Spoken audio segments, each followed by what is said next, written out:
Are these just quirks? A child walking around on their tippy toes, looking at you out the corner of their eye, or maybe even putting their hands over their ears because something may seem too loud that really isn't. Some parents see these things and say, they'll just grow out of it. And sometimes they do. But sometimes it's a sign that things are developing a little bit differently. And knowing the difference can change everything. So this isn't about labeling your child.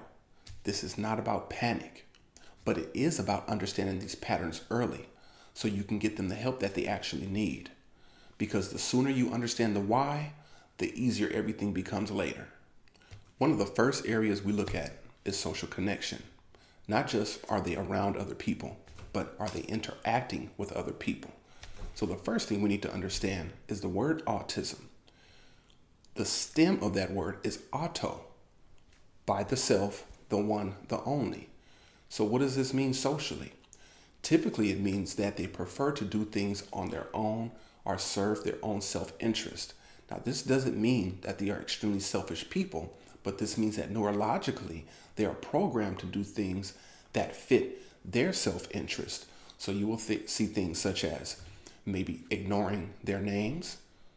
You may see things such as playing next to others, but not playing with others. You may see things such as pulling as opposed to communicating with words what one needs. When routines or highly preferred activities are interrupted, you may see extreme meltdowns or extreme behaviors expressing dislike of that interruption, or you may see extreme elation when those things are given back. So identifying the patterns and the intensity of how much they want to be by themselves, do what they want to do, and the lack of social interaction is one of the first things we look at. Also, do they share interests with you? Do they bring things to you to share the enjoyment? Not just, I want you to fix this, I want you to turn this on, I want you to make this stop. But look, isn't this cool? Hey, let's laugh at this together. Hey, look at that. Both of those things can show you that it's not just about, oh, maybe they don't have the social skills yet, maybe they don't have the language yet, but this is an intense and repeated pattern that shows up as, I prefer to be by myself, I prefer to do things on my own, and if those things are interrupted, there's almost no level that I'm willing to go through to get the routine and the sameness back. So the next area we must look at is communication. And this is bigger than just talking, because autism is a spectrum. You have those that don't speak at all, and you have those that are hyperlexical who speak extensively. But we have to look at the pattern. How is that language being used? Is it being used to communicate, or is it typically being used to repeat the same words, repeat the same phrases, or even repeat the same ideas and concepts that are interesting only to themselves? So that may manifest itself as repeating a song or a movie or a phrase that they heard over and over and over and again. Sometimes they may use it in context, which means they may use it appropriately, but then you may see it outside of that context, just being used just because. And also with the communication, when they are communicating and using those what we call echoics, saying the same thing, same phrase, same idea over and over, the pitch is almost perfect from where they heard it from. So if you see something on the TV and they're singing a song such as, "Oh, McDonald's had a farm," "Oh, McDonald's had a farm," they may not be able to put that sentence together on their own, but you may just hear them all of a sudden before it's time to go to bed. "Oh, McDonald's had a farm." Perfect pitch, perfect rhythm, just like it was heard before, earlier in the day, 2 months ago, 3 months ago.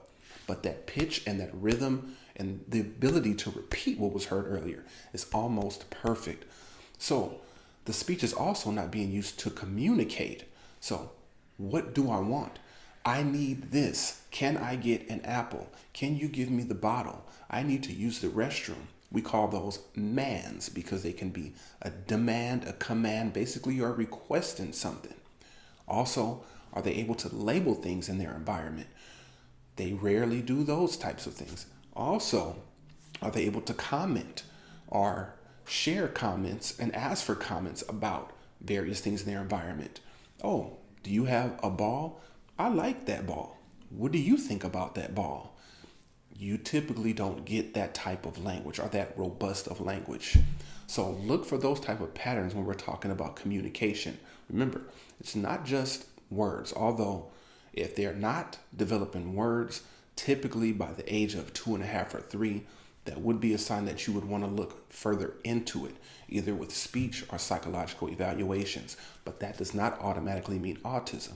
There could be speech delays. There could be learning differences. There could be learning disabilities, but it doesn't automatically mean autism. So look at how speech is being used. Look at how communication is being done, and that will give you a much better idea if this is something that I need to look deeper into. So the next area we want to look at are the stereotyped or repetitive behaviors. We say stereotyped because they're typically stereotypical of those on the autism spectrum, such as walking on the tippy toes, such as covering ears at mid to high volume noises, but that are typical in everybody's everyday environment, such as flushing the toilet or coughs. I've had some students that I've worked with where a cough would typically set them off to the point where they will attack the person who's coughing. Fluorescent lights, the flickering of the fluorescent lights can cause some to either become aggressive or to display extreme behaviors to get away from those flickering lights. You'll also see repetitive behaviors sometimes, such as spinning in circles. Sometimes you'll see behaviors such as running or pacing back and forth. So there are a lot of different behaviors, and it really depends on what their preferences are, what they've been exposed to. But what you want to look at is how frequently they're happening, how intense they are, and if they're interfering with their everyday life. Some of these stereotypical or repetitive behaviors interfere with everyday life so much that a person has difficulty interacting with others and communicating with others. What you'll start to see is that both socially, communicatively, and the stereotypical and repetitive behaviors can all kind of intertwine, because we've talked about socially having difficulty interacting with others because we want to stick to a same routine. And now we're talking about repetitive behaviors, which is the same thing. So it crosses through those three domains: social, communication, stereotyped or repetitive behaviors. Those are some that we see quite often, but there might be others that you might see. You know your child better than everybody else. And sometimes you might say, is that a quirk? And here's the answer. All children have quirks. But once you can answer those three questions, is it too intense? Is it too frequent? And is it interrupting their everyday life? That'll give you a better idea if you should look further into it. Now, the last section we want to cover are the sensory differences. So you might notice that there are some sensory differences that your child has, such as certain textures may make them repel, or they may be drawn to certain textures, especially when it comes to food. Usually mushy or gruel type food is something that they will definitely avoid, but they will love to eat things that people typically would think children don't like, such as vegetables. But vegetables are what? They're crispy, they have water, they're crunchy, they give us that feedback, but also it's not mushy and they won't almost automatically spit it out. So once again, you have different children who will respond differently to that, but that's typically what you'll see when it comes to textures. Also, we talked about fluorescent lighting, the flickering of the lights. We talked about the proprioceptive feedback, so the running back and forth or needing to swing. A lot of children like to swing to get that proprioceptive feedback. That means the feedback from movement.